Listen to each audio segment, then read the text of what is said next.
Yokoso, minasan. Welcome to the very first episode of playing Kyato Questo in Japanese. This will be a series where we break down language components through the lens of video games. So today we'll be looking at the Moss form of verbs. In Japanese, there are many levels to speaking politely. Today we'll be hypothesizing why the developers or the translators might have chosen to use them. Secondly, we'll be looking at a few of the forms of the particle no. So, without further ado, let's hop straight into today's episode. 生きていた。私はスプリー。あなたの集合精霊よ。You're alive. I'm Spree, your guardian spirit. So here we have our first use of the particle no. And in this case, you can think of it like the possession marking particle. Now, for the possession marking particle, we generally have two questions, whose and whose what. In this case, anata, or you, and the second verb, shugo seire, or guardian spirit. So, your guardian spirit. Kite, dragon ga modotte kitta wa. Sugu ni machi made ikanai to ikanai. So listen, the dragons have returned. We must go to the town immediately. Here we have kiku in the te form, which generally implies a request or demand. So listen, the dragons have returned. Also, if you look at the end of the sentence, we have iku in the negative form of the verb connected with to ikenai. In this grammar construction, it is must do. So iku, the verb to go, becomes must go, so we must head to the town. Shitsumon wa ato de. Questions after. Hashiru ni wa L stick wo tsukaimasu. So in order to run, use the L stick. Here we have our first use of Moss form, and in Japan it's important to note the stature of the people who are talking. In this case, it's the developers to the customers. Since generally in business settings, customers are held to a higher standard, they'll often use polite forms when talking with the customer. Okay. So A to run. Looks like I can do a roll. Ikimashou, monster ga kuru wa. Let's go, the monsters are coming. Here we have another variation of Moss form. In this case, it's polite volitional. So the plain volitional, or ikou, let's go, when you conjugate it to the polite form, becomes ikimashou. Kogeki suru ni wa Y button o oshimasu. In order to attack, press the Y button. Now, Kogeki is one I definitely highly recommend that you guys memorize if you plan on playing a lot of RPG games, because Kogeki does come up a lot. And it's kind of a rather complicated kanji, so if you memorize it now, it's one you can get out of the way. Okay, so I can do this roll thing, looks like. Akaien wa teki no kogeki han-i o shimeshiteiru no. So here we have two uses of the particle no. The first one is just as we saw before. So we look at the first noun, teki, or enemy, and then we look at the second noun, kogeki han-i, or the range of an attack. So we put them together and the enemy's attack range. So now, the second no is a little bit more complicated, but it's still not that hard. As gamers, we might be asking ourselves, why is the red circle being displayed? What is it trying to tell me? So here, the explanation is that the red circle is displaying an enemy's attack. And that's exactly what this no is.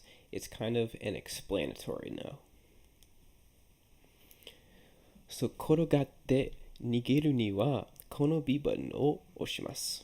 So, in order to roll back and run, just hit the B button.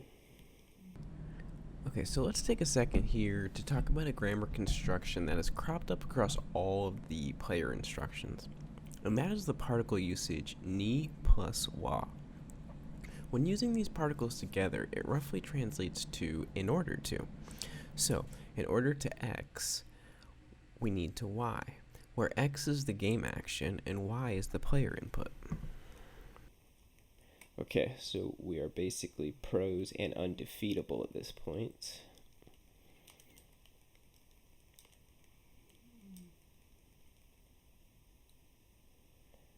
Alright, who else wants some? Machi made nemuru to kizu wo iyasu koto ga dekiru wa. Tameshite mite. So if you rest in a town, you'll be able to heal your wounds. Try it out. So here we have a very strong conditional to.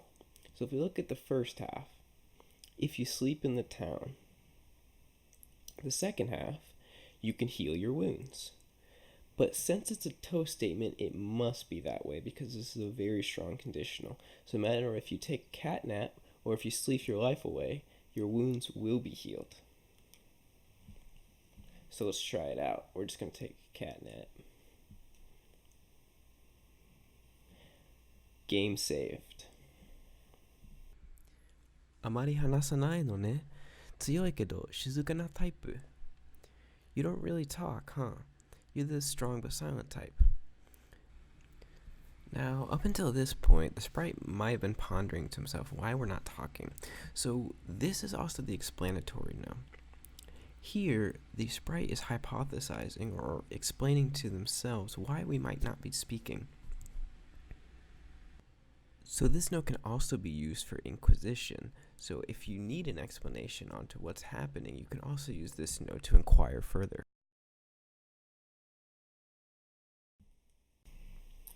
でも、心配しないで。私があなたの妹を取り戻すのを手伝います。But don't worry, I will help you get back your little sister. So here we have two uses of the particle no. The first one is just as we saw before.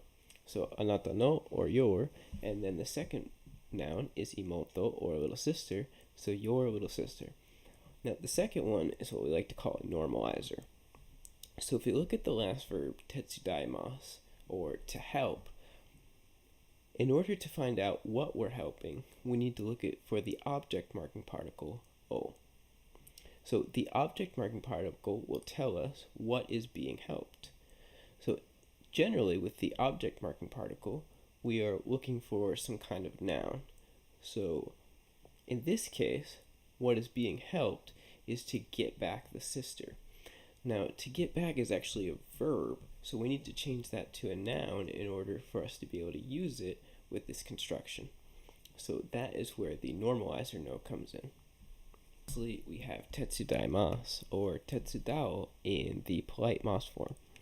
So here, you might have noticed that up to this point our sprite has been talking to us pretty casually, but now they're choosing to be a little bit more polite to us. And one reason could be because that our sister getting taken is kind of a sore subject for us. So the sprite, noticing this, is kind of trying to soften his speech as to not come off too direct to us, as this might be a sore subject. まず、頭の上のそのマークの内容を確認しましょう。ほら、窓紙を見つけましょう。First, let's see about the mark on the top of your head. Let's go find a sorcerer. Okay, so now we're on the search for the sorcerer. 森にも気をつけて。中で何か待ち伏せしているかはわかりません。Be careful in the forest. You don't know what is waiting to ambush you. Okay, that sounds like a challenge. Let's go ahead and see what's in here. Okay, some EXP. Okay, there's literally nothing in here. All right, that was interesting. 窓紙があなたの頭のマークに気づく。So the sorcerer notices the mark on your head. So here we have kizuku, or the verb to notice. Now, in order to know what is noticed, we looked at the particle ni, and we see anata no atama no maku, so the mark on your head. Now here we have the possession nose from earlier, and in this case we have anata no atama, or your head, and then no maku, the mark. So the person in this case who notices is marked by ga, the subject marking particle. So we see that that is the madoshi. And don't forget to use context clues. Video games are a great medium to learn because there can be visual cues like pictures, highlighted words, animations that you can use to infer someone's meaning. So if you're really struggling with a translation, I urge you to use context clues. But with that being said, guys, that's about all we have time for in today's episode. Figuring out about this mark and more Japanese language will have to wait for the next episode. So I appreciate you all for watching, and mata ne.